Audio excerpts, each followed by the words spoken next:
ሙሴ በተፈጥሮ ትብ እንደነበረ ይታመናል። ትብ የሚባሉ የሉ መናገር ሲፈልጉ ያዝ የሚል ዘግየት የሚሉ አይነት እና እሱን ነው የነገረው። እኔ እኮ እንደዛ አይነት ነኝ። በንግግር ችሎታ ፈርዖን እንዴት ነው ማሳምነው? የንግግር ችሎታ አይደለም የፈለኩት አለው። አገልግሎት የንግግር ችሎታ የቴክኒካሊ ሪች መሆን ምናምን አይደለም። በጌታ በኢየሱስ ምን ይዛሃል? እቺ የሰጠኝ በትር ነው ይዛሃል። እንዴት አባዶ ከውካዋ ነው የሚሆነው። ሰው ደስ አይልም። ሰው ብቻውን ሲሆን በእውነት ደስ አይልም። ሰው ደግሞ ይደክማል። ሰው ይጨንቃል። ሰው የሚገለጥበት ነገር ነው እንጂ ሰውየውን ገንዘብ ያደርገው ሰው ብቻውን ሲሆን ሰው ባዶ እጅህን አትይዝም። ሰው ዞር ብላችሁ ግና ሩህ ያለ ሰው መንፈስ ያጀበው ከዋለ ሕዝብን የታደጋል በኢየሱስ ምድር ላይ ሞላ። ሁለተኛ ቆሮንቶስ ምዕራፍ 4 ላይ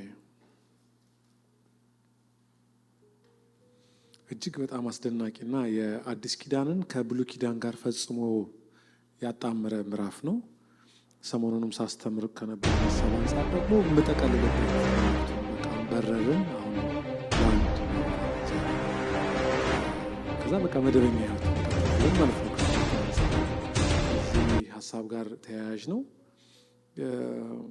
ጸሐፊው ያው ሰው ነው ይሄኛውን መልእክት የጻፈው። ስለዚህ ስለ ጸሐፊው ማብራራት አይጠበቅብኝም። ስለ አውዱም ተመሳሳይ አውድ ስለሆነ ግን ደግሞ እጅግ በጣም አስገራሚ የእውቀት ብርሃን የገለጠበት ምዕራፍ ነው። በደስታ ሁለተኛ ቆሮንቶስ ምዕራፍ 4 እና 12ን እንግዲህ እንደ ፍቅረኛ እንድታዘወትሩት ከህይወታችሁ ጋር በጣም የተያያዘ ስለሆነ ጳውሎስ ባይለው ወይ መጽሐፉ እንደዚህ ባይነግረን ኖሮ በዚህ መጠን ይቀራረብ ወይም ይያያዝ ነበር ብሎ ለማሰብ በጣም የሚከብድ ሀሳብ ነው። ስለዚህ ከምዕራፍ 4 ቁጥር 1 እስከ 12 ያለውን ካላስቸግርኳችሁ ቆመን እናነበው ደስ ይለኛል።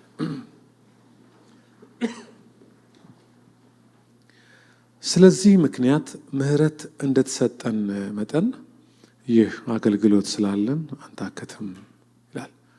አገልግሎት የጸጋ ስጦታ ውጤት ወይም ደግሞ የጉብዝና ማሳያ ሳይሆን እንደተሰጠን የምህረት መጠን። ስለዚህ በሆነልን የምህረት መጠን ልክ ነው አገልግሎት የተሰጠን። ደከመኝ ማለት አንችልም። ምክንያቱም አገልግሎት የምህረቱ ማሳያ እንጂ የጉብዝናችን ማሳያ አይደለም ብሎ አገልግሎትን ከምህረት ጴጥሮስ ይህንን ደግሞ ሲያቀርበው በዮሐንስ ወንጌል ምዕራፍ 21 ላይ ደግሞ ጸሐፊው ዮሐንስ ይህንንም ከጴጥሮስ ጋር ሲያያይዘው ትወደኛለህ ጌታ ሆይ እንደወደ አንተ ታውቃለህ ሲል አገልግሎት ሰጠው። ስለዚህ አገልግሎት ምህረትና ፍቅር ተባብሮ የሰጡን እውነት እንጂ የጉብዝናችን ማሳያ አይደለም። ስለዚህ በጣም ሰው ተግቶ እያገለገለ እንዳለ ስታየው እንደበዛለት የምህረት መጠን ያ የምህረት መጠኑ እኛን አገልጋይ ያደረገን በፍጹም አይገባንም፣ ግን የምህረት ማሳያ ነው አገልግሎት። ስለ አገልግሎት ልናወራ ነው ዛሬ። ስለሚገለጥብን ነገር ልናወራ ነው እና አንዳንዱ ነገር ቁጭ ብሎ ስለማንረዳው ነው አስቁሜ የማወራችሁ። ቁጭ ብላችሁ አልደግመውም ይሄን ሀሳብ። የሚገባችሁ ምንም ነገር የለም እዚህ የሚገባን ምንም ነገር። ምናልባት የቁጣ ላይ ስለነበርን ፍርድ እንጂ ይገባን የነበረው ጭራሽኛ ተምረን ጭራሽኛ ልካችንን አውቀን ስናበቃ እንድናገለግል መጠራት እንትናችን አይደለም። ምን ተፍረት የያዛችሁ ስታገለግሉ ስለማይገባችሁ ማለት ነው። እኔም ነው እንጂ ማለት ያለባችሁ እኔ እኮ ለመስበክ ነው የተጠራሁት እዚህ መድረክ ላይ ግን ተዘጋብኝ ስትሉ እናንተ በጣም 1-7 ያስፈልጋችኋል ማለት ነው እንጂ አገልግሎት በፍጹም እናንተ እኔን ጨምሮ አንመጥ ነው። ያውም እግዚአብሔርን ኧረ በስመ አብ ያውም ራሱ እንዲሰራ ነፍስን ለማገልገል እኛ ምንም ማንዴት የለንም። ነፍስን የሚያገለግላት የሰራት ብቻ ነው። ለዚህ ነው እጥፍ ክብር ይገባችኋል ሲል ነፍስን ለማገልገል ዋጋ የለውም። ደሞዙ ልኩ አይታወቅም። ለዚህ ነው የአገልጋይ ቀለብ እንጂ የምትሰጡት ዋጋውን አትሰጡትም። በቸርች ውስጥ ለፓስተሮች ደሞዝ ስትከፍሉ፣ ለእኛ ደሞዝ ስትከፍሉ ደሞዝ ሰጥቼ እቁብ እየጣላችሁ አይደለም እኛ ላይ አኮረፋችሁ። አገልጋይ ልኩ ዋጋው ለዚህ ነው እጄ ላይ ያለ ያለው። የአገልጋይ ዋጋው ሰው ሊሰጠው አይችልም። ነፍስን ማገልገል ይህ ሰው አይደለም። እኛ ለነፍስ የተቋቋመ መስሪያ ቤት ታውቃላችሁ እዚህ ምድር ላይ የለም። ነፍስን ለማገልገል ፍጥረት ሁሉ እንዲሁ መከራውን ነው የሚበላው። እዚህ ቤት ግን ነፍስ ይገለገላል። አይገርምም? ያ ነፍስን ለማገልገል ደግሞ እግዚአብሔር ብቻ ሰሪው እሱ ስለሆነ መለሳት ሲል እሱ ነፍሴን መለሳት። ራሱ ሰሪው ነው የሚሰራው። እዚህ ስራው ላይ ፓርትነር አረገን፣ አብሮ ኮወርከር አረገን እና በእውነት እኔ ሁል ጊዜ ምን ተፍረት ይዘኛል። አሁን ላገለግል ስቆም ጠዋት ምጸልያለሁ። አሁን ስጸልይ ላገለግሉ ጣሉ ምናምን ስል ጌታን አፍራለሁ እና አንተን ነው የምወክለው ጌታ እንዲህ አለ ምናምን ስል እንደተሰጠ የምህረት መጠን። ስለዚህ የተመደበልን የምህረቱ ልክ ነው እኛን አገልጋይ እና እኛን ሰራተኛ ያደረገን። የሚቀድመው አገልግሎት ሳይሆን ምህረት እንደተሰጠን የምህረት መጠን። ከዛ ያ የምህረቱ መጠን ነው እንደዚህ ሲመጣ አገልጋይ አመነን ሾመን እና ምን ልሁንልህ ማለት ነው ያለብን። ግብግብ ቅጥል ማለት አለባችሁ ለመንፈሳዊ ነገር። እንቁላል ጥላ እንደጨረሰች ዶሮ ጭር ማለት የለባችሁም። እንቁላል የጣለች ዶሮ ስትጨርስ በጥሬ እንደማታጓጓት ታውቃላችሁ። የዚህ ሀገር የእናንተን ዶሮ አይደለም ያልኩት፣ የክፍለ ሀገሩን ዶሮ ነው ያልኳቸው። አገር ቤት ያሉትን እዚህ መፍዙዝ ናቸው፣ አይጮሁም ራሱ። ለዚህ ነው እሱም በልተን ራሱ አያገሳ ነው የሚሻለው። እነዚያ የሀገር ቤቶቹን ዶሮ ነው የምላቸው። እነዚያ እናቶቻችን እዚህ የዘቀዘቁ በሰርናቸው ላባቸው ነው የሚከቷቸው። እንቁላል ጥለው ሲጨርሱ በጥሬ አትስቧቸውም፣ አንድ ቦታ ይረፍቃሉ፣ አይወጡም። ራሱ ስትጠጓቸው ይጮሃሉ። እንደዚህ ራሳቸውን ለማስከበር ነው። እና አታጓጓቸውም። ወንድየው ደጅ ሆኖ ቢጠራት ራሱ አትወጣም ሴቷ። ይገር አትሆንም ለምንም ነገር። እና በሐረር ቋንቋ ቁፍ አለች ይባላል።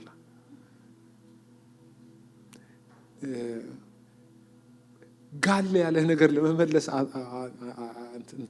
እንትን እንላለን። በተሳሳተ መንገድ እንጠግባለን። አንድ ሰው ባለፈው ተናግሬ ያለው ይሄን ሌላ ቦታ በየመሃል በጨዋታ መሃል የሆነ ነገር ይወስዳል እና ዋጥ ያደርጋል። ምንድነው ስለ አይ ሰውነቴ በጣም እየወፈረ ስላስቸገረኝ የተሳሳተ ምግብ እንድውጥ ሐኪም አዞኝ ነው አለ። እና ሰውነቴ ምግብ የበላው ይመስለዋል አለ። እና አርቲፊሻል ጥጋብ፣ ይሄ አርቲፊሻል ስኳር እንዳለ አርቲፊሻል ጥጋብ የሚሰጥ እና ብዙ ሰው እሱን ውጧል። አሁን ሳይ አርቲፊሻል ጥጋብ እንደጠገበ ቁፍ ያለ እንደጨረሰ ሰው እንትን በጣም ወንድየው ደጅ እያለ እየጠራ እንደዚህ እሷ ዝም ብላ ነው የምትቀመጠው። እና እንደዚህ እንዳትሆኑ አገልግሎት የምህረት መጠን ማሳያ ነው እንጂ የሚገባው ሰው እዚህ መሃል የለም። በጣም በእድሜያችሁ ዘመን ሁሉ ከፍ ያለ ለማገልገል ጉጉት፣ ግን ከዛ ደግሞ ምን ተፍረት እያያዛችሁ እያፈራችሁ አገልግሉ። ጉዳዮቹ መስፍን ለመዳችሁ። ይህን 3 ቀን ዶዝ በዛባችሁ አይደል? እሺ ልቀጥል። በጣም የሚደንቀኝ ቃል። ይህን ምሳሌ ስሰጥ ብዙ ጊዜ ምንድነው ድሮ አገር ቤት ትዝ ይላችኋል። ሙዝ ለምሳሌ ሙዝ ስጠኝ 10 ኪሎ ስትሉ መጀመሪያ ሙዙ አይደለም ኪሎ ላይ የሚቀመጠው 10 ኪሎ ድንጋይ ነው የሚቀመጠው አይደል? ከዛ በድንጋዩ ልክ ነው ሙዙ። ቀድሞ የተቀመጠ ምህረት አለን። በምህረቱ ልክ ነው ሙዙ አገልግሎቱ። ስለዚህ በጣም አንድ ሰው ሰክሰስፉል እንደሆነ ካያችሁት ምህረት በዝቶለት ነው። አገልግሎት የምህረት ይህ አገልግሎት ስላለን አንታክትም ይላል እንጂ ብዙ ነገር አታካች እግረ መንገዱን እሱ ያነሳል። ቁጥር 2 ላይ ነገር ግን የሚያሳፍረውን ስውር ነገር ጥለናልና በተንኮል አንመላለስም፣ የእግዚአብሔርንም ቃል በውሸት አንቀላቅልም፣ እውነትን በመግለጥ ግን በእግዚአብሔር ፊት ራሳችን ለሰው ሕሊና ሁሉ ራሳችንን እናመሰግናለን። ወንጌላችን የተከደነ ቢሆን እንኳ የተከደነባቸው ለሚጠፉ ነው፣ ለእነርሱም የእግዚአብሔር ምሳሌ የሆነ የክርስቶስ የክብሩ ወንጌል ብርሃን እንዳያበራላቸው የዚህ ዓለም አምላክ የማያምኑትንም ሐሳብ አሳወረ። ክርስቶስ ኢየሱስን ጌታ እንደሆነ እንጂ ራሳችንን አንሰብክምና ስለ ኢየሱስም ራሳችንን ለናንተ ባሪያዎች እናደርጋለን።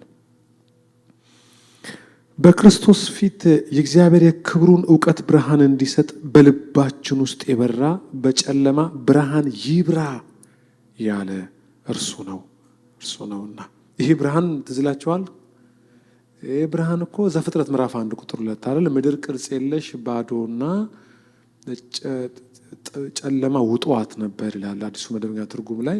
ቅርጽ የለሽ ነበረች፣ ባዶ ነበረች፣ ጨለማ ቅርጽ እንዲኖራት አደረገ። ጨለማው በብርሃን ላይ መንፈስ ቅዱስ በውሃው ላይ ሰፎ ነበር እንደሚል በብርሃን እንድትሆን በቅርጽ እንድትሆንና ብርሃነ ሙሉ እንድትሆን አደረጋት። ብርሃን ይሁን ሲል ሆነም፣ ማታም ሆነ ጠዋት ሆነ አንደኛ ቀን ብሎ ቀኑ በቀን እንዳለቀ ኖ። ያ ቃል ለዚህ ለፀሐይና ለጨረቃ ብቻ የተነገረ ቃል አይደለም፣ ፕሮፌቲክ የሆነ ቃል ነው። በሩቅ ዓመት በልባችን የሚበራውን መሲህንስ ለመናገር ፈልጎ ነው። ያ በልባችን ይብራ ያለ እርሱ ነው፣ በልባችን የበራም እርሱ ነውና ብሎ በምድር ላይ ፀሐይና ጨረቃ ሆነ፣ ቀንና ሌሊትን እንዲለዩ ቁጥርንም በምድር ላይ ጀመሩ። እኛም ላይ አዲስነትን አዲስ ኤራን የሰጠን ይሄ ነው፣ በልባችን የበራ። ለካ ይብራ ያለ እርሱ በልባችን ውስጥ ነው። ለካ ቀን የሆነው ውስጣችን ነው። ይችኛዋ ይፈራረቃሉ በወረፋ፣ እኛ ውስጥ ግን ቀን ሆኖ ቀርቷል። ምክንያቱም በራ ይላል። አሁን በብርሃን ሆንን። ስለዚህ የሚያሳፍረውን ስውር ነገር ጣልን፣ ቀላቅለን አንሰብክም፣ ራሳችንንም አንሰብክም ብሎ የበራ አለ ብሎ ይህም ብርሃን ለማብራራት የእኔ መልእክት ይሄ ነው። ቁጥር 7 ላይ ያለው ነገር ግን የኃይሉ ታላቅነት ከእግዚአብሔር እንጂ ከእኛ እንዳይሆን ይህ መዝገብ በሸክላ ዕቃ ውስጥ አለን። በሁሉ እንገፋለን እንጂ አንጨነቅም፣ እናመነታለን እንጂ ተስፋ አንቆርጥም፣ እንሰደዳለን እንጂ አንጣልም፣ እንወድቃለን እንጂ አንጠፋም። የኢየሱስ ሕይወት ደግሞ በስጋችን ይገለጥ ዘንድ ሁል ጊዜ የኢየሱስን መሞት በስጋችን ተሸክመን ዞራለን። ቁጥር 11 የኢየሱስ ሕይወት ደግሞ በሚሞት ስጋችን ይገለጥ ዘንድ እኛ ሕያዋን የሆንን ከኢየሱስ የተነሳ ዘወትር ለሞት አልፈን እንሰጣለን። ስለዚህ ሞቱ በእኛ ሕይወቱም በእናንተ ይሰራል። እናመሰግንሃለን ቅዱስ አምላክ እግዚአብሔር ሆይ፣ ምስጋና ለአንተ ይሁን። ቃልህም ባርክልን፣ ሕዝብህም ቃልህን ሊሰማ በሚችልበት ልክ አድርገው። መንፈስ ቅዱስ አገልግለን፣ ቅዱሱ ቅባት በመካከላችን ይንጠባጠብ በጌታ በኢየሱስ ስም። ድምፄ ቀጠነ? ቀጥኗል ድምፁ። እኔ ከቀጠንኩ ይበቃል ድምፁ። እሺ፣ በጣም ብዙ ደቂቃ አልወስድባችሁም፣ ግን በጣም አስደናቂ በሆነ አገላለጥ የተገለጠውን ብርቱን እውነት ከመናገሬ በፊት መጀመሪያ ስለ ሸክላ ያወራል። ይሄ ሸክላ ስለ ሸክላ ላብራራ ብል ሸክላ ምንድን ነው የሚል ሰው የለም እኛ መሀል። እጅግ በጣም ርካሽና በሰው ሁሉ ቤት ሊገኝ የሚችል ኢቭን በድሆች ቤት እንኳን ሊገኝ የሚችል አይነት ቁስ ነው። ይሄ ቁስ ሃንድ ሜድ ነው፣ በሰው እጅ በጥበበኞች የሚሰራ ሆኖ ሲያበቃ እጅግ በጣም ርካሽና ተሰባሪ ወይም ጊዜያዊ ነው። ስለዚህ ስለ ሸክላ ባወራ የምንጠጣበት ጀበና የሸክላ ውጤት ነው። አንዳንድ እቃዎችን የምናስቀምጥባቸው ሸክላዎች እንደዛ ናቸው። እንደ ጌጥ ሆኖ ደግሞ ጥሩ ሆኖ የተሰሩ ከሆነ ብፌዎቻችን ላይ የሚቀመጡ እንደዛ ሸክላዎች ናቸው። እጅ ላይ የሚቆዩ ቢሆኑም ወድቀው እንደው ወይ ገጭቷቸው እንደው አንዳች ቁስ ተሰባሪና እንደገና ደግሞ አፈር መልሰው አፈር የሚሆኑ ናቸው። ኤርምያስ 18 ላይ ወደ ሸክላ ሰሪ ቤት ውረድ ባለኝ ጊዜ ወደ ሸክላ ሰሪውን ቤት ወረድኩ ይላል። ቀጥሎ ያለውን ሲጠይቅ ቀጥሎ ያለውን የምነግርህ ስትሄድ ነው አለው አይደለም? ትዝላቸዋል። ስለዚህ እኔም ወደ ሸክላ ሰሪ ቤት ወረድኩ። ሸክላ ሰሪውም መንኮራኩሩን ወይም ፔዳሉን ከታች እየመታ ከላይ ያሽከረከረ ሸክላውን ሲሰራ አየው። ዝም ብዬ አያለው። ሸክላ ሰሪውም እየሰራ ያለው እቃ ሸክላ ሆኖ ነበር እጁ ላይ። በኋላ ግን ተበላሸበት ይላል።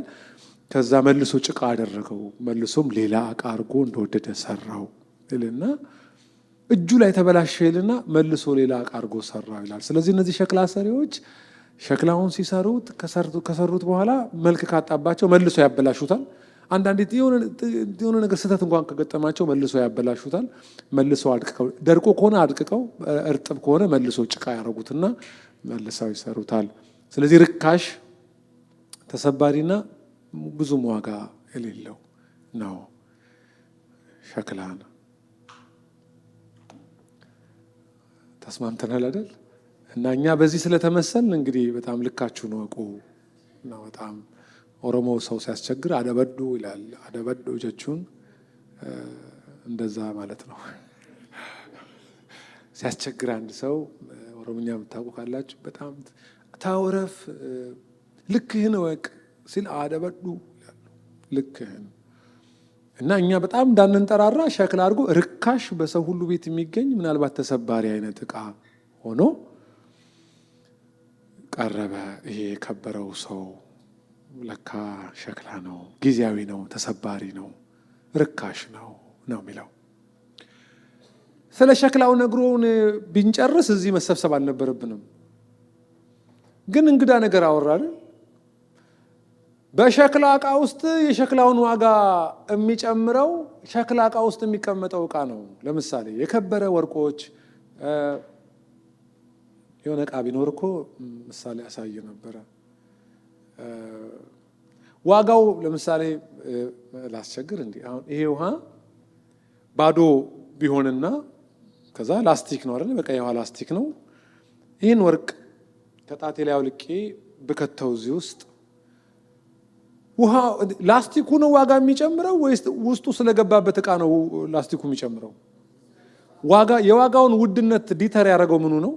ውስጡ የሚገባው እቃ ነው አይደል? ልክ እንደዚህ ሸክላ ነው ይሄ ላይ እርግጠኛ ነኝ ከጠጣችሁ በኋላ የት እንደምትጥሉት ራሱ ወይኔ ጣልኩት አትሉም፣ አትቆጩ ውስጡ ያለውን ስለተጠቀማችሁ።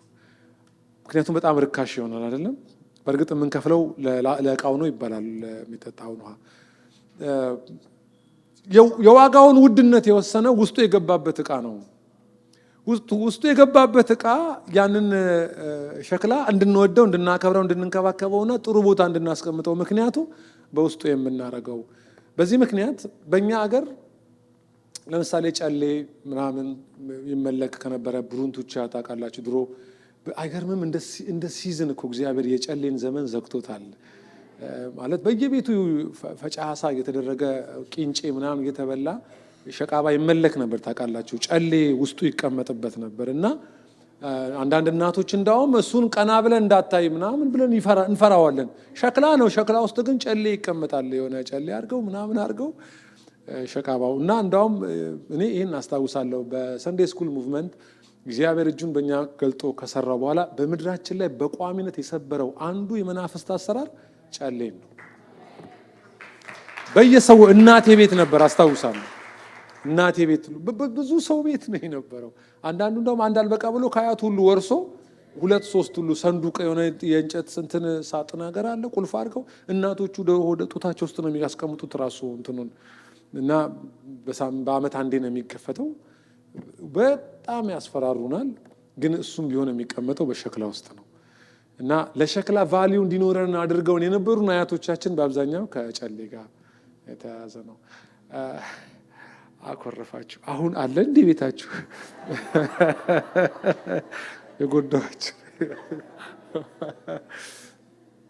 ምን እያልኩ ነው? ዋጋውን የወሰነው ውስጡ የገባበት እቃ እንጂ ነገርየው። እንዳውም ሸክላ የሚሰሩ ሰዎች ሁሉ ቅጥል ስም ሁሉ እየወጣላቸው ነው። እኛ በሀገር ቤት የኖሩት በጣም ርካሽና ተራ ነው። እንዲህ ነው ይልና ሸክላ ከዛ ወደኛ አላመጣውም። እሺ ወደኛ አላመጣውም። ከዛ እዚህ ሸክላ እቃ ውስጥ ግን አንድ ሀብት ገባ ይላል። ከዛ የገባውን ሀብት ይናገራል አይደል? በጣም የሚገርም ነው። ከዛ ዋጋውን የወሰነው የገባበት እቃ ነው። በእናንተ የከበረ መዝገብ ነው የሚለው ይሄኛው። ትሬዠር ሀብት በውስጡ ገብቷል። ሀብት የገባበት ሸክላ እንዲህ የት ላርግህ እንደምትሉት ልክ ባለፈው አንድ ቦታ ብያለሁ። እኔ ሰው ሰዓት ስጦታ ሰጠኝ። ሰዓቱን ከሰጠኝ በኋላ እኔ ዝም ብዬ ነው ያደረኩት። ምንም ያው በቃ ዝም ብሎ የምትሰጡት ነገር እንዳልና ሰጪው ዋጋውን ያውቃል። የተሰጠው ሰውዬ ግን ሲቀበል ዋጋውን አያውቅም። እና ብዙ ጊዜ እኔ እንዲህ አይነት ፈተና ይገጥመኛል። አንድ በኩል ጥሩ ነው፣ መልሼ ለሰው አሳልፌ እንድሰጠው ዋጋውን አለማወቄ ይጠቅመኛል። እና ሰዓቱ ለካ ለእኔ ሰዓት ነው። አንድ ቀን ልጄ ትልቁ ልጄ ገብቶ እኔም እናቱን ባለንበት ይተጫወተ እያለ ሰዓቱን አየሁ። እንዴ ቆይ ቆይ ቆይ ቆይ ቆይ ቆይ አለ። አባ ቆይ ብሎ ጎግል አደረገውና ዋጋውን ይዞት አመት ሲያሳየኝ ወደ 2.9 ሚሊዮን አካባቢ ነው ዋጋው ሰዓቱ። እኔ አላቅም፣ ስላላወቅኩት ያስቀመጥኩት የሆነ ቦታ ነው፣ ብዙ ሰዓቶች ያሉበት ቦታ ነው ያስቀመጥኩት። ዋጋውን ከነገረኝ በኋላ ለካ ቤታችን ውስጥ ቁልፍ ያለው ደህና መሳቢያ የለም። የት ላርገው? ጠራኋት፣ ሆድ ነይ፣ የት ላርገው ይህንን ሰዓት? እንዴት ቁልፍ የለም? አባዬ አልገባህም ይላል እሱ እንትኑን ታቡን ከፍቶ ዋጋውን አውቀዋል። ዋጋውን ከዛ ዋጋውን እየነገረኝ የት ለካ ማስቀመጫውን ያጣሁት ምኑን ሳቅ ነው። የስ ዋጋውን ሳቅ። ለካ ቤታችን ውስጥ ይገርማቸዋል ብዙ መሳቢያ ያለ እንጂ ምን የለውም፣ ቁልፍ የለውም። ዝም ብዬ እኮ ዋጋውን ባለማወቂ ዝም ብሎ ቦታ ነበር ያስቀመጥኩት። ይገርማቸዋል። የምሬን ነው የምላችሁ። ለካ ያ ሰዓት ማስቀመጫ እኛ ቤት የለም። እና እግዚአብሔር ይልህ አልኩት ልጄን። ከዛ የምችለውን ነገር አድርጌ የሆነው ከሰዓቶች ውስጥ አውጥቼ የሆነ ቦታ እና ስወጣ ስገባ በማስተዋል ነበር የማየው ያንን ውስጡ ያለውን ዋጋውን ግን መጥቶልኝ ያሳየኝ፣ ዶላሩን በኢትዮጵያ ብር መጥቶ ሲያሳየኝ፣ ከዛ የተወሰኑ ቀኖችን ለማድረግ ስሞክርም ተሰቃየው። ዝም ብዬ እጄን ማየት ራሱ እንዴ! በእውነት በቃ ሚስጥሩ ከገባኝ በኋላ ይህንንማ በጣም እጅግ በጣም ማከብረው ሰው ነበርና ለእሱ ሰጠሁት። ተጠቀምበት ብዬ፣ ከቻልክ እንቅልፍ ጣ፣ ከፈለክ ተኛ ብዬ። አይገርምም? ውስጡ የገባው ነገር ነው እቃውን የወሰነው እንጂ እቃው በራሱ ውድ አይደለም፣ የተቀመጠበት ነው ውድ። እንደዚህ አድርጎ አስቀምጠን መጽሐፍ ቅዱስ። ብዙ ሰዎች እንደዚህ እውነትን የሚወዱ ነው ይህን ስብከት የሚወዱት እንጂ አንዳንዶች ራሳቸውን ማዕድን ማድረግ የሚፈልጉ አሉ። እኛ ባይት ሰልፍ ምንም ነን፣ ወይ አርናቲም የሆነ ነገር የሆነ የገባብን ስላለ ዋጋችን ከፍ ያለው አሁን ርካሽ ቦታ ያልተገኘ ነው፣ የክብር ዕቃ የሆን ነው የገባብን ውድ። እኔ እናንተም ቦን ጌታን አጨበጭብ ነው።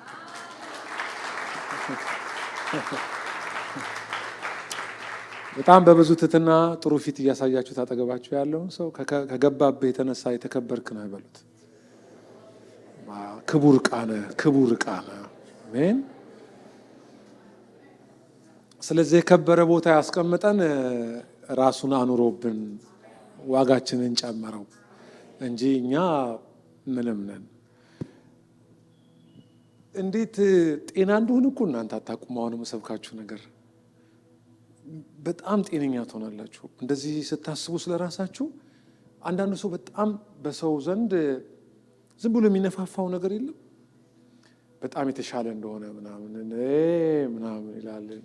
የሆነ ወይ ተምሮ ወይ ገንዘብ አግኝቶ። እንዲሁ ደግሞ አንዳንዱ ሰው ከመሬት ተነስቶ ዝም ብሎ ትዕቢተኛ ሰው አለ። ጉረኞች፣ አሁን እንደ ጉረኛ ሰው አታውቁም? እኔ ጉረኛ ሰው አይዘው ደስ ነው የሚለኝ አይንካንኝ እንጂ ዝም ብሎ ብቻውን ቁንን ሲል ግን ይሄ መደብ የሚፈልጉ አሉ። ቸርች ውስጥ የሚሆን በጣም ራሳቸውን የሆነ ሃይ ክላስ እንደሆኑ በጣም ቆዳቸውን የሚያዋድዱ ሸክላ አለ። በዚህ ብትግባቡ ጥሩ ነው። ወይ ወይዘሮ ሸክላ ነሽ ወይ አቶ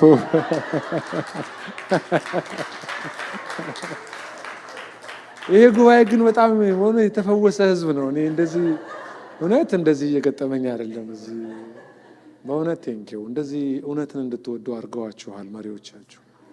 እድለኛ ናቸው። በቃ እንደዚህ ስታስቡ ከዛ የምትጠነቀቁት ከሸክላው በላይ ያ ያደረብን ነገር በቋሚነት እንዲያድርብን ኦርዲነሪ ህይወት እንዳንኖር ለገባብን እንድትጠነቀቁ አለብኝ እንድትሉ። እኔ ያው ከዛ ቤት እንደመጣው ታውቃላችሁና ታቦት የተሸከመ ቄስ እንዳልተሸከመ ቄስ ክው ክው አይልም። ታቦት የተሸከመ ቄስ ቀስ ብሎ ነው የሚሄደው። በዚህ ላይ አንዳንድ ጊዜ እንደውም አልሄድም አለ ብሎ አዘምረዋል። ዳኔ እንደዛ አልገጠመ እምቢ አለ አልሄድም አለ። ያኔ ይደራል እንትኑ። የተሸከመ ከሆነ ሰውየው ንጉስ ነው በዛ ሰዓት ላይ። ያልተሸከመ ሲዛው ቄስ ሆኖ እንደ ልቡ ነው ወደዚህ ወደዛ እና እንደ ተሸከመ ቄስ እንድትሄዱ ነው። አለ የሆነ አንድ የገባብን የሆነ አንድ እኔ ላብራራ ማልችለው አመት እናንተ ማልተቀምጬ ባስተምር ማልጨርሰው ነገር ውስጣችን ላይ ገብቷል። ፕሬዝ ዘ ሎርድ። ስለዚህ ስለራስ ርካሽ አይደለሁም በሉ እስቲ። እኔ ምናምንቴ አይደለሁም በሉ እስቲ። ግዴላችሁ ለምን የገባብን ያ እኛን ዋጋችንን ጨምረው። ደግሞ ኒውዮርክ አካባቢ ነው ያላችሁት። የዓለም ማርኬት የሚወሰነው እዚህ እናንተ ሰፈር ነው። በቃ ልክ እንደዛ በቃ እዚህ ያለውን ነገር ነው። እኔ አንድ ወንድም ቤት ሰርቶ ቤት ውስጥ ኦፊስ አለውና ቡና ላኪ ነው እና የኒውዮርክ ሰዓትን ሰቅሏል ቤቱ ላይ። ምንድነው ደግሞ አይ እኔ በኒውዮርክ ሰዓት ነው የምሰራው አለ። እዚህ የሚኖረው አዲስ አበባ ነው የሚቆጥረው በኒውዮርክ ሰዓት ነውና ማርኬት ላይ ያለውን ነገር የሚወሰነውን በሰዓቱ የምወስነው። ስለዚህ ሲነጋ ይነጋለታል እዛ። አይገርምም? እና እኔ እዚህ ዋጋ የሚተመንበት ሀገር እየኖራችሁ እንዳትረክሱ፣ ዋጋችሁን ጠብቁ ማለት ነው። እኔ ይህን ብቻ ብያችሁ በወርድ ራሱ በእውነት ቀራ አይለኝም። ብዙ ዓመት ስጸልይ ስለኖርኩኝ ወይም ደግሞ ስጭንም ሸቃባም ሲወጣ እንደዚህ ስለኖርኩ የሆነ ነገር ጎደል እያልኩ አልጨነቅም። እናንተን የማነቃቃት ስቃይ የለብኝም። እኔ አረቂያችሁ አይደለሁም። እኔ መልእክት ነው ማቀርበው።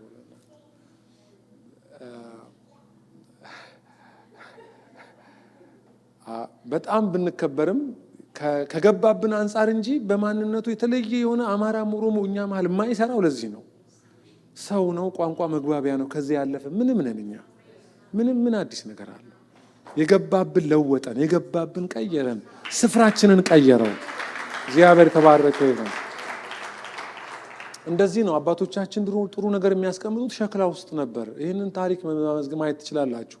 ኢትዮጵያ ውስጥ በነበሩ ቀደምት ጥሩ ሀብት እንደነበራቸው የሚታሰቡ ያው ተመሳሳይ ጓደኛ አለው። ያ ሸክላ ደጅ ወድቆ ይሆናል፣ ተሰብሮ ውጭ ተጠርጎ ወጥቶ ይሆናል። እኩዮቹ ግን ደግሞ የሆነ የተከበረ ቦታ ተቀምጠዋል። እቃ ሲያስገቡበት ብዙ ጊዜ ወርቅ ሲያስቀምጡ ይህን ያደረጉ ነበር። ይህንን መጠየቅ ትችላላችሁ። እድሜ የሚገፋ ያለ ሰው ጥቂትም ቢሆን እዚህ አያለው መጠየቅ ትችላላችሁ። ሸክላውን በደንብ አድርገው የሚጠብቁት ቁልፍ ቦታ የሚያደርጉት ከተቀመጠበት ውስጡ ከገባበት እቃ አንጻር ነው። አንዳንዶቹ አፈር ስለሆነ ወደ አፈር ውስጥ ሲከቱት ከመንደዱ የተነሳ ብዙ ጊዜ ይቋቋሟል ያኛውን አፈር ራሱ አፈርም ቢሆን እና ያስቀምጡ ረጅም ጊዜ ይቆያል። ይገርማቸዋል። ውስጡ እቃ አስቀምጠውበት መሬት ውስጥ ይከቱታል እና ውድነቱን ትኩረቱን አይን የሚይዝበት ሲወጣ ሲገባ አሰራሩ ይዟቸው ሳይሆን የሸክላ ውስጡ የተቀመጠበት እቃ ቀልብ ስለሚይዝ ያ ያስቀመጠበት ሰውዬ ሲወጣ ሲገባ በጥንቃቄ ይከታተለዋል።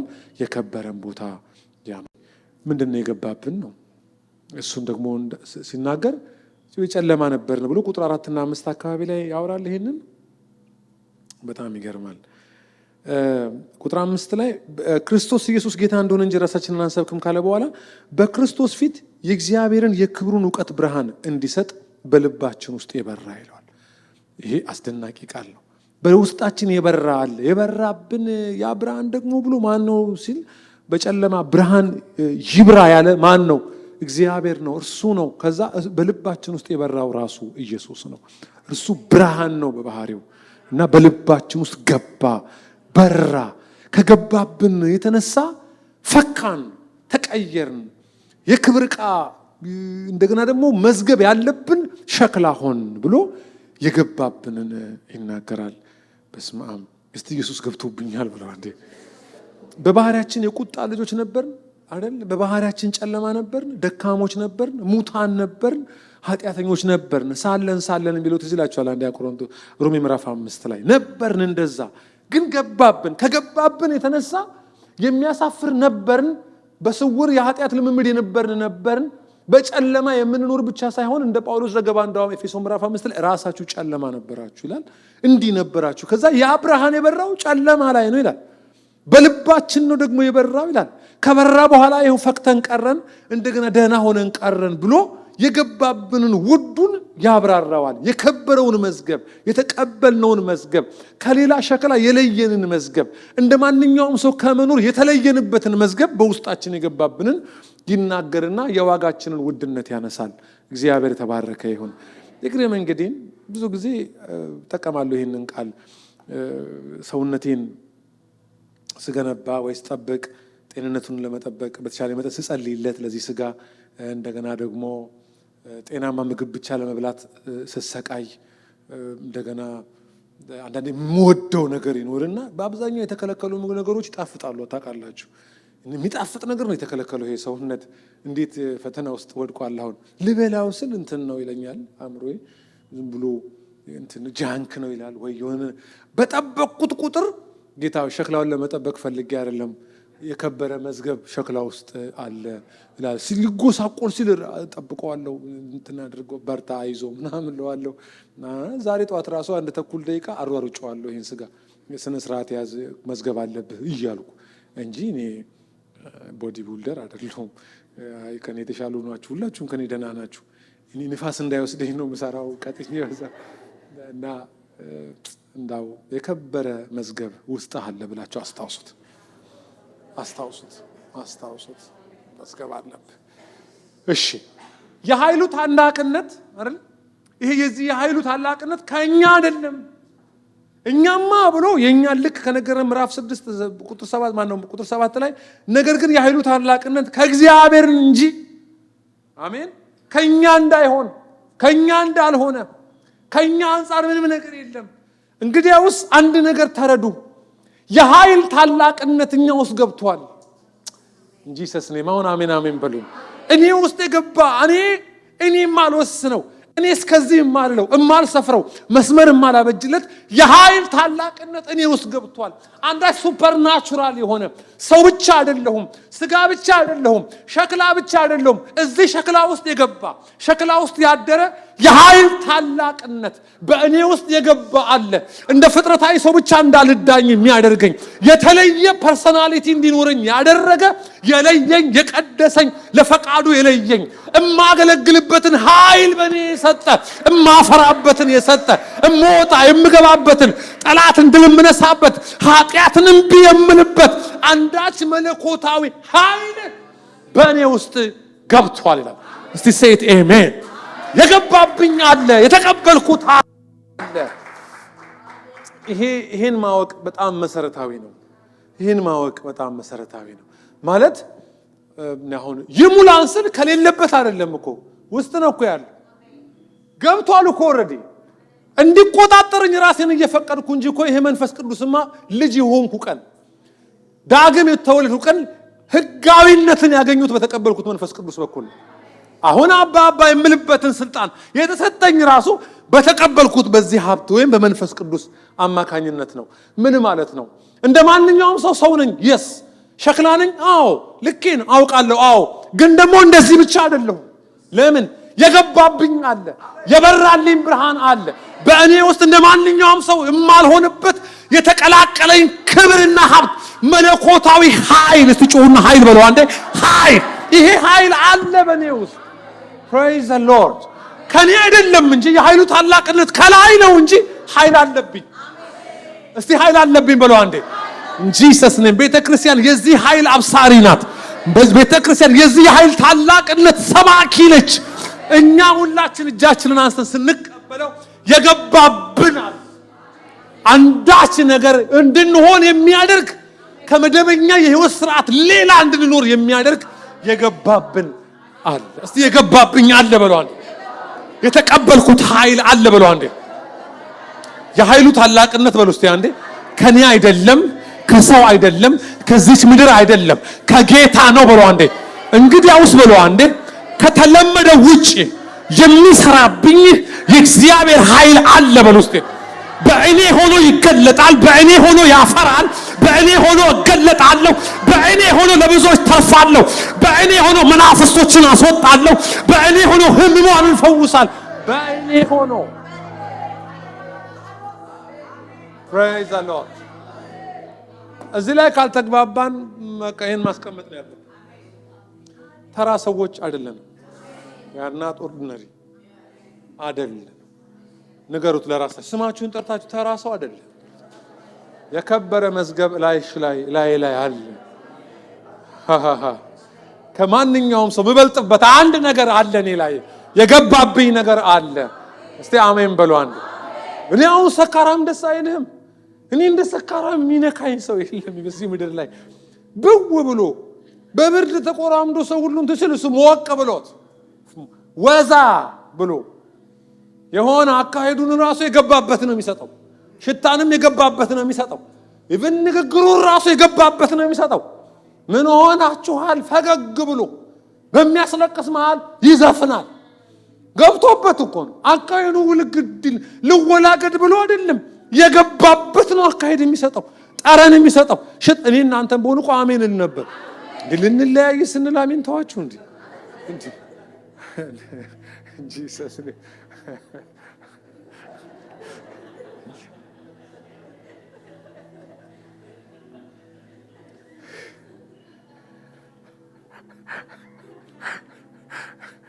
እስቲ ሰውነታችሁን ንቁ። ይሄ ሸክላ ነው በሉ። የከበረ መዝገብ ግን እዚህ ውስጥ አለ ብለዋል። ስለዚህ ተራ ሰው አይደለም። ኢየሱስ ያድናል። የተሸመደደ በዚህ ካርናል ማይንድ ብቻ ልትተዳደሩ አልተጠራችሁ። እኛው መንፈሳዊያን፣ መንፈሳዊ ስጋዊ ቁሳዊ አይደል፣ መንፈሳዊ የገባብን ያ እኛን ይወስነናል። እግዚአብሔር የተባረከ ይሁን። አድርግ ሲልህ የምታደርግበትን ሰጥቶህ እንጂ በተፈጥሯዊ ችሎታ ወይም በሸክላነት አድርግ ብሎ አዞ አያውቅም። የምንፈጽመው ፈጽሞ ከችሎታችን ጋር የተያያዘ አይደለም። ከትምህርታችን ጋር፣ ከባክግራውንዳችን፣ ከአስተዳደጋችን ጋር ያልተያያዘን ነገር እንድንሰራ ታዘናል። በእኛ ሊፈጽም የፈለገው ይሄ በትምህርት፣ በሁኔታ፣ በአካሄድ፣ በእውቀት፣ በባህሪ ራስን በመገንባት የምናመጣው ልኬቱ ሳይሆን ከሰው አእምሮ ያለፈ፣ ከችሎታ ያለፈ፣ ከተፈጥሯዊ ጉልበት ያለፈ እግዚአብሔር በእኛ መስራት ይፈልጋል። በሀብቱ በውስጣችን በተቀመጠ በኃይሉ ታላቅነት እንጂ በእኔ ግን አይደለም። ከቻልክማ ሞክር እልክሃለሁ አለው ሙሴን ዘጸአት ምዕራፍ 4። እንዴት ሆኜ ትብ ነኝ ሲለው ማን ነው ምላስን የፈጠረው? ራሱ አንተ እልክሃለሁ። አገልግሎት የንግግር ችሎታ አይደለም ማለት እና አንዳንድ መጽሐፍቶች ላይ ሙሴ በተፈጥሮ ትብ እንደነበረ ይታመናል። ትብ የሚባሉ የሉ መናገር ሲፈልጉ ያዝ የሚል ዘግየት የሚሉ አይነት እና እሱን ነው የነገረው። እኔ እኮ እንደዛ አይነት ነኝ። በንግግር ችሎታ ፈርዖን እንዴት ነው ማሳምነው አለ። ኖ የንግግር ችሎታ አይደለም የፈለኩት አለው። አገልግሎት የንግግር ችሎታ ቴክኒካሊ ሪች መሆን ምናምን አይደለም። በጌታ በኢየሱስ የሆነ የገጠር ሰው የማትናገረውን ቋንቋ እየተናገረ ግን የእግዚአብሔርን ልብ ሊያረካ ይችላል። አገልግሎት ባለብህ ሀብት ነው፣ በውስጥ በተቀመጠው ነው እንጂ እልክሃለሁ። በቃ እኔ ልቅርብህ፣ አሮን አለ አለ። እሺ ይሁን አብሮክ፣ እሱ አብሮህ እንዲሆን እንጂ የላኩት አንተን ነው አለ። ፈርዖን ጋር የምትገባው አንተ ነህ አለ። ምን ይሻለኛል? ምን ይዛሃል አለ። እቺ የሰጠኸኝ በትር ናት፣ ይዛሃት ሂድ አለ። አርከቁን ላይ እንደሚን በለው እስቲ በኦሮምኛ ነው ያልኳችሁ። ባዶ እጅህን አትሂድ ማለት ነው። አርከቁላ ጀቹን ሀርካ ጀቹን እጅ ማለት ነው አይደለም? ባዶ እጅህን አትሂድ በሉ። ዞር ዞር ብላችሁ ተግባብተናል። ዛሬ በጣም ወዳቸዋለሁ። እሺ እንዴት ባዶ እጁን ከውካዋ ነው የሚሆነው? ሰው ደስ አይልም። ሰው ብቻውን ሲሆን በእውነት ደስ አይልም። እሺ ሰው ደግሞ ይደክማል። ሰው ይጨንቃል። ሰው የሚገለጥበት ነገር ነው እንጂ ሰውየውን ገንዘብ ያደረገው ሰው ብቻውን ሲሆን ሰው ብቻ ባዶ እጅህን እንዳትሄድ አለው እና ስለው እቺ የሰጠውን በትር በእጅ ይዛሃት ሂድ አለው።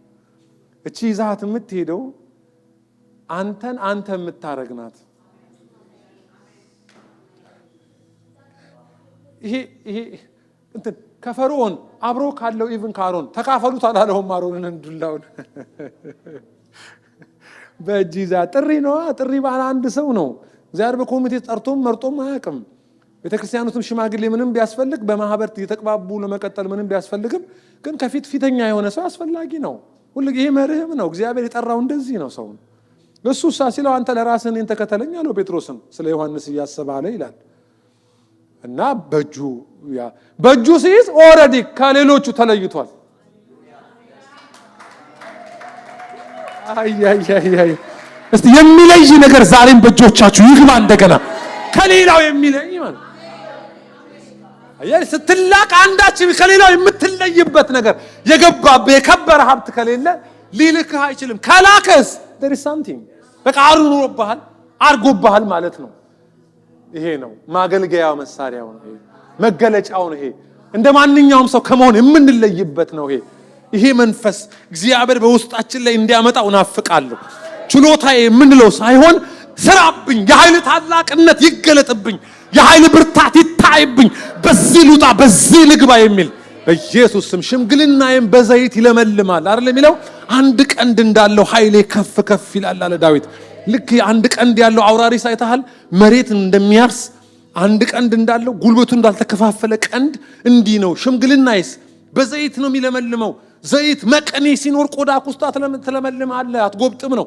ኃይሌ የሚታደሰው በሱ ነው አለ። አንድ ቀንድ እንዳለው ኃይሌ ከፍ ከፍ ይላል። አንዳንድ ጊዜ ይውላችሁ በውስጣችሁ ያለውን ነገር ማወቅ በጣም ጥሩ ነው። አንድ ጊዜ ኳይሮች እየዘመሩ እህቶች ገና እየተሰበሰቡ እያለ ወንዶቹም ገና አልነበሩ። በኋላ እየተዘመረ ሴቶቹ ተሰብስበው እየዘመሩ እያለ አጋንንት ይወድቃል ከመሃላቸው። ከዛ ሁሉም አጋንንት የማስወጣት ልምዱ ኖሯቸው አያውቅም፣ አስወጥተው አያውቁም።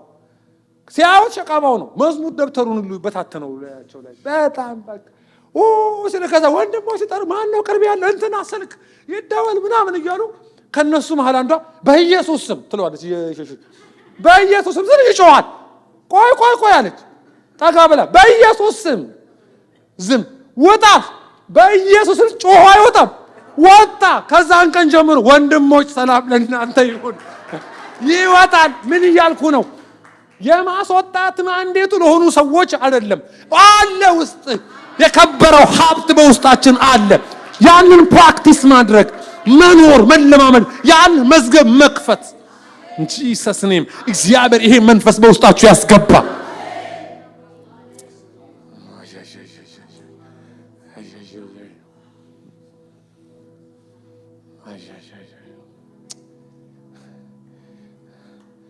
እየሄደ ፍርጥ ሲል ይዛታል። ይዛል አርከቁል ባዶ እጅህን እንዳትሆን ጣለው ሲሉ የእባብ በትር እባብ ጅራቱን ያዘው ሲሉ የዛች በግ በጠበቀበት የቶርን በጎች በመታበት በዚያ በትር ውሃውን መታው። ተከፍሏል። ውሃው አለቱን መታው ይላል። አለቱ ተከፍሏል። ጥሏት እባብ ሆናል። ምን ጉድ ነው? ምንድነው የተከተለው? ባዶ እጅህን አትሂድ ያለው ነው። ምን ማለት ነው ይሄ? እኔን ከሌላው የለየበት በመናፍስቱ ጥቃት በዚች ዓለም ክፋት ጥቃት ውስጥ እንዳልወድቅ የተደረኩበት የከበረ መዝገብ፣ የሚከፈት መዝገብ፣ የሚተረተር መዝገብ፣ የሚገለጥ መዝገብ። ይሄ መንፈስ በላያችሁ ላይ ይግባባችሁ፣ ይገለጥባችሁ። ይሄ ክብር በላያችሁ ላይ፣ እጁ በላያችሁ ላይ ይምጣባችሁ በኢየሱስ ጌታ በኢየሱስ ጂሰስ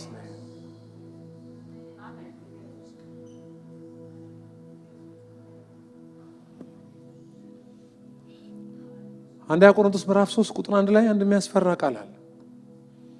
ይሄ መንፈሳዊ መንፈስ የማይሰራባችሁ ከሆነ ሰብአዊ ፍጡር ብቻ መሆናችሁ አይደለምን ይላል። ሰብአዊ ፍጡር ምን ማለት ነው? ሰብአዊ ፍጡር ሁሉን ነገር በዚህ ብቻ የሚያስብ ሁሉን ነገር ሰብአዊ ሰው ኮምፕሮማይዝ የሚያደርግ ሰብአዊ ሰው። ሂዱ ቀይ መስቀል ነው እሱ የሚያስፈልገው። እዚህ ሰብአዊ ሰው አይደለም የሚያስፈልገው፣ መንፈሳዊ ሰው፣ እጁ የምሰራበት ሰው። የሆነ ነገር እየመጣብኝ ነው እኮ እናንተ ወይ አስጨርሱኝ ወይ ቶሎ ቶሎ አሜን በሉኝ። ይግባባችሁ። ይሄ ክብር እንደገና ይምጣ ላያችሁ ላይ። አብሮኝ ያገለግል የነበረው ወዳጄ አሁንም ቸርቿን ፓስተር ያደርጋል። ከዚህ በኋላ እኔ በፈውስ ማገልገል ፈልጋለሁ አልኩት። እንዴት እንትኑን ሲገለጥብህ ነው ምናምን? አይ አይደለም፣ ዝም ብዬ የታመማችሁ ነው እላለሁ። እጄን ጭኜ ጸልይ። እኔ ምን አገባኝ? የሚፈውስ ማን? እኔ ግን ጠራለሁ፣ እጄን ጭናለሁ ብሏል። እውነትህን ነው አለኝ። አዎ በቃ ጸልይ፣ በእግዚአብሔር ፍርሃት አድርገው አለኝ። ቅዳሜ ነበር ምጸልየው ያን ሐረር እያለሁ የታመማችሁን ውጡ እላለሁ። አንተ ተከተልተለው ይወጣሉ። እማይሉኝ በሽታ የለም። ይሄ ሁሉ ታማሚ ነው ለካ። እጄን እየጫንኩ ምህረት ፈውስ ኃይል እላለሁ። እላሄ ላይ መጣ የምለው ምንም ሀብት እንዳለብኝ ግን አውቃለሁ። የገባብኝ ነገር እንዳለ እጄንም በጫንኩ ጊዜ አንዳንዶቹ ላይ አጋንንት ይጮሃል። አንዳንዶቹ እስከ ዛሬ ድረስ ተፈውሰው የቀሩ እጅግ ቁጥራቸው በርካታ የሆኑ ሰዎች ምድሬ ትመስክር። ለምንድን ነው ይሄን እኔን አውቄ ሳይሆን የገባብኝን አወቅኩ። ያኖረብኝን ክብር የተቀበልኩትን ኃይል ጩሁና እስቲ ኃይል በለው አንዴ። ኃይል የኃይሉ ታላቅነት ከኔ አይደለም ከእርሱ ነው። ኦኬ የኛን ልክ ካወቅን በኋላ ይሄን ካላወቅን መልእክቴ ሙሉ አይሆንም። ዛሬ ላልመጡ ሰዎች አም ሶሪ ቪዲዮውን አሳዩአቸው። እኔ ልኬን አወቅኩ። ከዛ ሶሃት ይሄን የኃይሉን ታላቅነት ማላቅ ከሆነ መልእክቱ ሙሉ አይሆንም። በሚቀጥሉት ዘመናት ይሄንን ሀብት የሚፈልግ ነገር ነው ደጅ ያለው። ይሄ መዝገብ ካልተከፈተ ብዙ ነገሮች በጣም አፍነውን መደበኛ ህይወት ምንኖር ነው የሚያደርጉን። ወዳጆቼ ሆይ ስለ እናንተ እያወራው ሳይሆን በእናንተው ስላደረው እያወራው ነው። እናንተ አይደላችሁም ታላቅ። የኃይሉ ታላቅነት ከላይ የሆነ ነው። የሰው አይደለም፣ የምድር አይደለም፣ የዚህ ዕውቀት አይደለም። ባዶ እጃችሁን አትሆኑ እንጂ ከክብር ጋር ከመዝገቡ ጋር ሆኑ እንጂ እንደ ማንኛውም ሰው አይደለም። ክብር ለእግዚአብሔር ይሁን። ኢየሱስ ያድናል። ዋይ ማዶቫስ ፕራይቨረጀንስ ክሩጋ አስማሃዱ ቫራጃኒስ ፕራይቨረጀን ክሬጋዶ ለቫናስ ፕራቫራ እኔ እንደ ሙዚ አብራራኝም የማገኘው ገንዘብ ምኖርበት ሀገር የለበስኩት ጨርቅ እኔን ዲፋይን አያደርግም። የገባብኝ ሀብት ነው እኔን የሚያብራራኝ። የሸክላውን ዕቃ የወሰነው የገባበት መዝገብ ነው። አሜን በሉ። ኢየሱስ ያድናል። እናንተ ናችሁ አላልኩም። የገባባችሁ ነው እናንተን ለዚህ ያበቃችሁ። ይሄ የገባብን ከማንኛው ሚለየን ነው። ዝም ብላችሁ አትኑሩ። አንዳንድ ነገር ላይ ቦልድ መሆን አለባችሁ። በእምነት ኖ የሚባለውን ነገር ኖ ማለት አለባችሁ። የገባባችሁን ሀብት ኑሩት።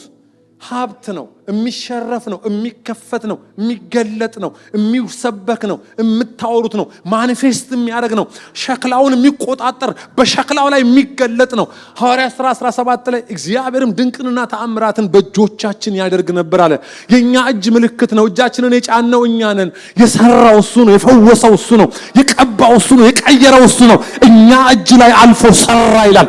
እጃችሁን አንሱ። ይስራባችሁ፣ ይለፍባችሁ፣ ይገለጥባችሁ፣ የጎበጠ ይቅናባችሁ፣ የታመመ ይፈወስላችሁ፣ አጋንንቶች እየጮሁ ይውጡላችሁ። እላያችሁ ላይ ካለው መንፈስ ቅዱስ የተነሳ ይህ በሕይወታችሁ ይሁንላችሁ። በጌታ በኢየሱስ ስም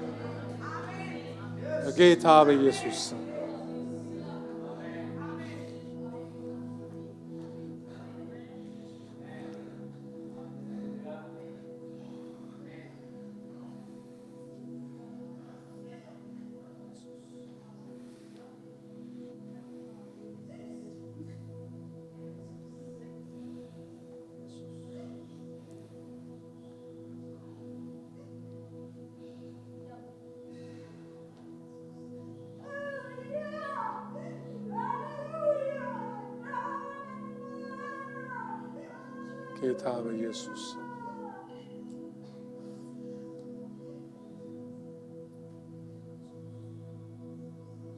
ዝም በሉ፣ የኮቴ ድምፅ ይሰማ፣ ሊጎበኘኝ ነው መሰለኝ ኢየሱስ ይሆናል ውዴ ይሆናል ኢየሱስ ይሆናል ውዴዬ ይሆናል ውዴዬ ይሆናል። ዝም በሉ የኮቴ ድምፅ ይሰማ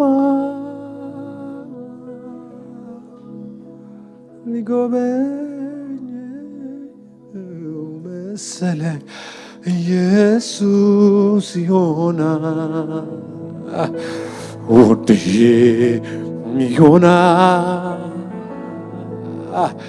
ውድዬ ይሆናል ኢየሱስ ይሆናል ውድዬ ይሆናል Ai frana vassa prevedediana so Chi gato chi se prevo Ai frani se prevedediana so ሊሚት የማይደረግ ህዝብ እንዲሆን ይሄ ህዝብ ጌታ ሆይ ገደብ ጥሶ እንዲወጣ ይሄ ህዝብ ጌታ ሆይ ሰው ካሰመረለት እቺ ምድር ካሰመረችለት ዘሎ እንዲወጣ አውት ኦፍ ቦክስ እንዲያስብ እግዚአብሔር ሆይ በሉ የኮቴ ድምፅ ሲሰማ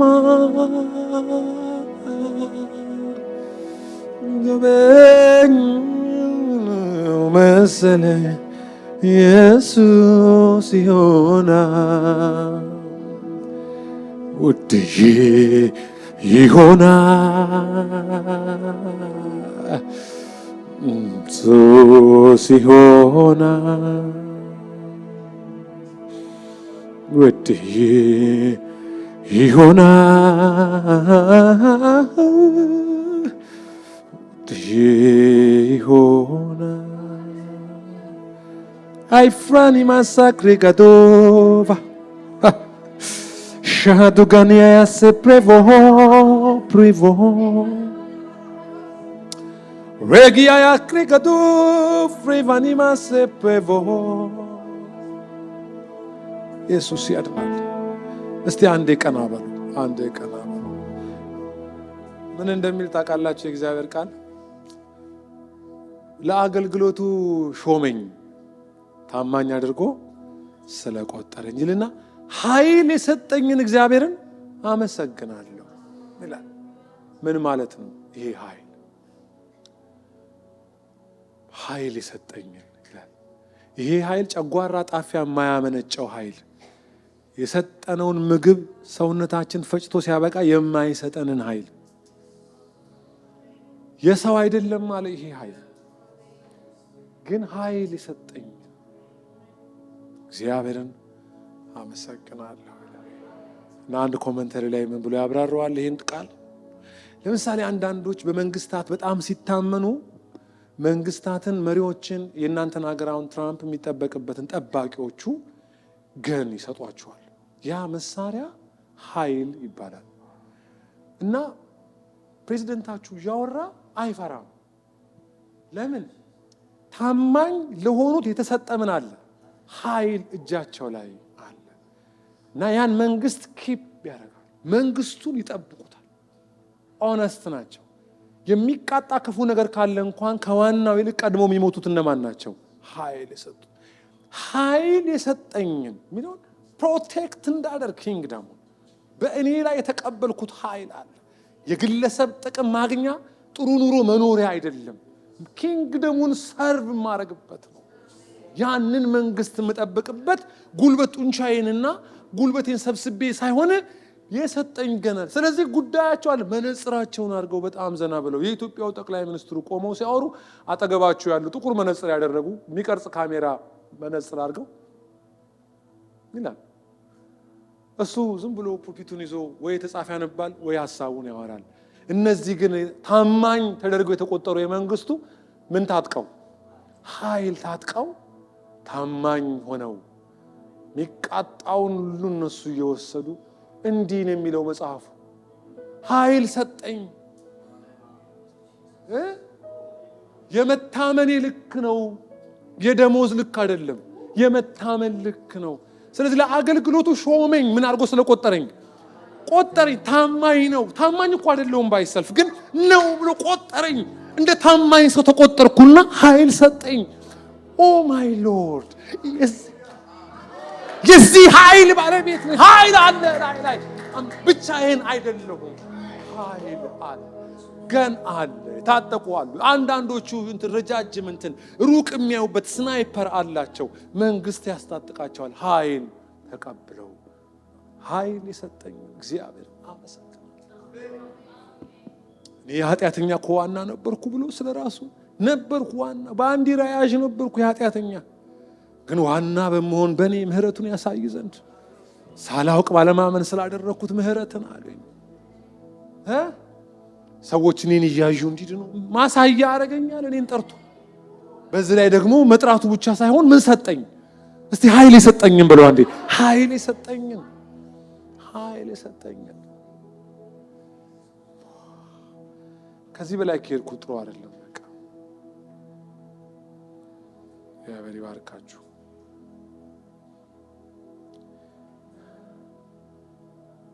የከበረ ሀብት ኖሮት ሀብቱን እንደማይጠቀም ሰው እንዳትሆኑ የሚያውቅ አባቴ እንደኔ አይደለም፣ አባቴ እንደነዚህ እሪያ ባለቤት አይደለም። አባቴ ቤት የአባቴ ሀብት አባቴ ላይ የጠፋው ልጅ ውበቱን የፈጠረው ያ ነው። ይቅር ይለኛል ምን ስለ ይቅርታ አይደለም ያወራው።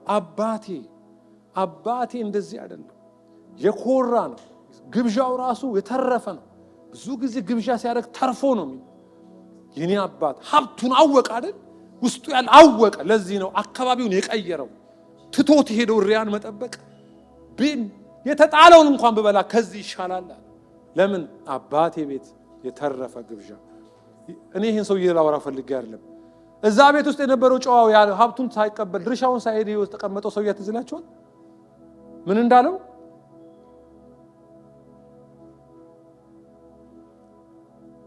አባቴ አለ ምንድነው የምሰማው አለ። ሲገባ ከውጪ ሁካታ ድግስ ምናምን ሲያይ ፍሪዳ ተጥሎ እንዴ ለኔ አንድ ቀን እንኳን ግልገል አላረድክልኝም አለ። ግልገል እሱ የሰባ ፍሪዳ ጥሎለታል ለዛኛው። ይሄኛውስ እቤት ሆኖ የሚያስበው ግልገል እንኳን ለኔ አርዳ አጣቀም። አይገርምም? አባትየው መልሶ ያለው አረ ካሁን በኋላ አርድልሃለሁ አይደለም ያለው። ብትፈልግ እኮ ትችላለህ። እንዴት ከባድ ነው! ውስጥ ሆኖ ግልገል ብቻ ያዩ መኖር።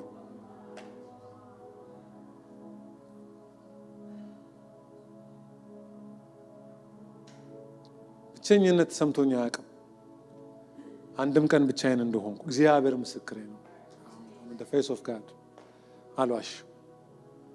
ብቸኝነት የሚሰማኝ ሰማይ ዝም ሲለኝ ነው። ጭር ስል ነው እንጂ እኔ ሰው ሲከበኝ ወይ ብቻዬን ምንም ጉዳይ አይደለም። እኔ ሰው ከበበኝ አልከበበኝ nothing for me። ግን ሽታ ሲጠፋ ፕሬዘንሱ ዝም ሲል ነው የሚያስፈራው። ወዳጆቼ ወይ ክፈቱ አይኖቻችሁ። የምትሞሉት ከውጪ በሚመጣ ኃይል አይደለም፣ ውስጣችሁ አለ። መንፈስ ቅዱስ እንደገና ውስጣችሁን ይቆጣጠረዋል በጌታ በኢየሱስ ስም። ከደጅ የሚመጣ መንፈስ የለም። የተቀበላችሁታል፣ በእናንተ ሆኖ ተቀበላችሁታል። አሁን አውቃችሁታል። እንዲቆጣጠራችሁ ፍቀዱ። ግልገል አትዩ፣ ትንንሽዬ ነገር አትዩ፣ የሰባዩ መዝገብ ውስጥ ያለው ሀብት የከበረ እስከዚህ የማይባል መጽሐፍ ቅዱስ ላይ ባለ ታሪክ የሆኑት ይሄ እናንተ ሀገር በሪቫይቫሊስቶች የተመሰረተ ሀገር ነው ታውቃላችሁ። አሜሪካና መጽሐፍ ቅዱስ አይለያይም። ቸርች ስቲሪን ስናጠና ስለ አሜሪካ አለማጥናት አትችሉም። ስነ መለኮት ያጠናችሁ ሰዎች እዚህ ያላችሁ አያቶቻቸው ላይት እንደሆነው ነው ይሄን ሀገር እንደዚህ ሰሩት። ስለ ኢንፍራስትራክቸሩ የወንጌል ብርሃን ይሄን እንዳደረገላችሁ ታውቃላችሁ። ከስቴት ስቴት ያሉ ረጃጅም መንገዶች መነሻው ወንጌል እንደሆነ፣ አሁን ያሉ ሲስተሞች መነሻቸው ሁሉ ይሄ እንደሆነ፣ ሀብታቸው የሚታየው ሀብት ለዚህ ነው ምግብ ሲደፋ ነው እኛ መካከል ሀብት ምግብ ሲደፋ እያባከን አይደለም መትረፍረፍ እንጂ ማባከን አይደለም ይላሉ አባቶቻቸው። ይሄን በውስጣችሁ የገባባችሁ እናንተ ተራ አይደላችሁ። ስለዚህ ሳዋራችሁ መልካችሁን ብቻ አይቼ ከመሰላችሁ ተሳስታችኋል እናንተ ውስጥ። ለዚህ ነው ገማልያል ነው እነዚህ ሰዎች ልትገቷቸው አትችሉም ማለት። እነዛ ቴዎዳስ ተነሳ፣ ተከታዮቹም እሱም ጠፍተዋል።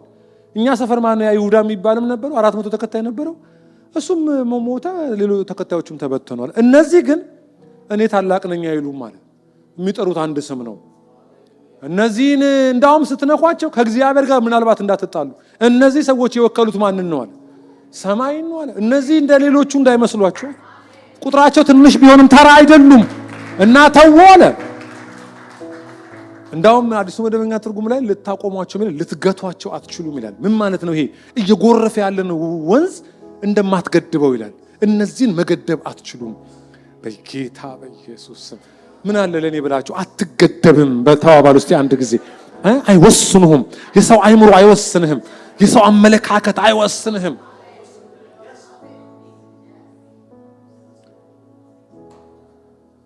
አሁን ትንሽ ስጋ አብቅዬ ነው እና ያኔ ቀጭን ነበርኩ። ጨረስኩ መልእክቴ።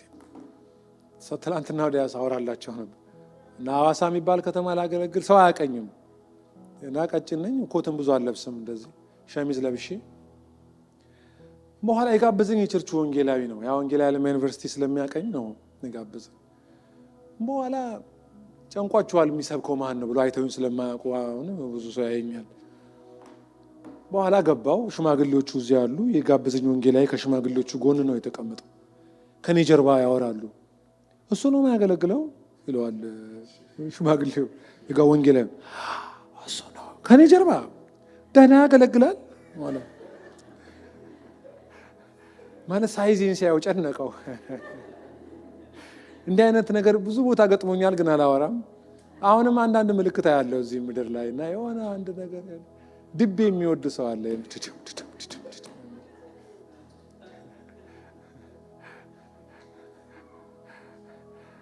ሲቆም ታየዋለህ። ሲቆም ውጭ ጠርቶ አያወራውም። በኋላ ቆምኩኝ። እኔ ምን አገባኝ ብዬ ማሳየት የለብኝም ከኔ ጋር እንዳለ እግዚአብሔር። በስነ ስርዓት ማገልገል ነው ያለብኝ። በቃ በስነ ስርዓት አገለግሉ። የእግዚአብሔር እጅ ስትመጣ ቀድሞ ተነክቶ የወደቀው ሰውዬ ያ ሰውዬ ነው። ወንጌላዩ የት አባቱ ጌታዬ እንደዚህ ነው።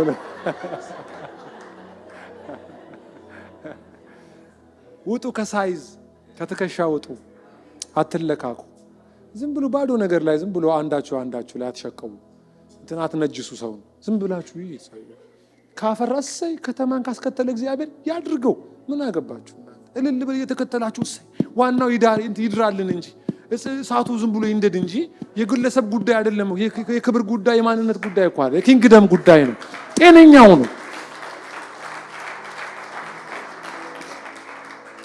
አዲስ የሚመጡ ዘማሪያን አሁን ለአንተ ትሬት ናቸው እንዴ? አይደሉም፣ በፍጹም ጌጥ ናቸው እኮ።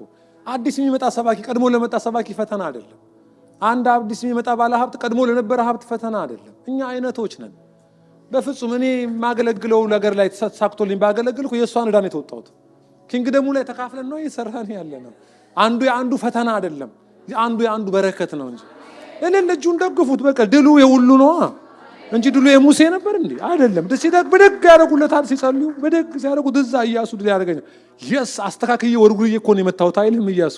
ከኋላ ማን እንደቆመለት ያውቃል። ድሉ የተመዘገበው ለእስራኤል ነው፣ ለኪዳን ሕዝብ ነው። የመንግስት ጉዳይ እንጂ የግለሰብ ጉዳይ፣ የኢንተረስት ጉዳይ አይደለም። እኛ አይናችን የተከፈተ ነን። በፍጹም አንጭበረበርም። አጋንንት ስገስጽ እኔ በወጣለት ነው እንጂ ማለት ያለብህ ባልወጣ እንዴት ትላለህ? ሸረኛ መንፈስ የተመታ ይሆን፣ ሸረኛ ምቀኛ፣ እግሩም ቄጤማ። ጤነኛ ሁኑ። እሺ፣ በጣም ደስተኛ ሁኑ። በቃ በጣም መንፈሳዊ ሁኑ። በዚህ ልብ የጌታን ኃይል በመግለጥ በቀረው ዘመን ይህንን መንግስት ይሄ የሚታየውን ዓለም የምንገለብጠው ውስጣችን ባለ መዝገብ እንጂ በእኛ አይደለም። ይሄ መዝገብ እንዲከፈት እድል ስጡ። ተነዱለት፣ ለመንፈስ ቅዱስ ተገለጡለት። በጣም እሱን ሊሚት ለማድረግ አትሰቃዩ። እሱ ፈጣሪ ነው፣ ኃይል አይደለም። የሥላሴ አንዱ አካል የገባብን እግዚአብሔር ነው። ጂሰስ ኔም ጌታ ኢየሱስ። በቃ አይበቃም? ይበቃችሁ።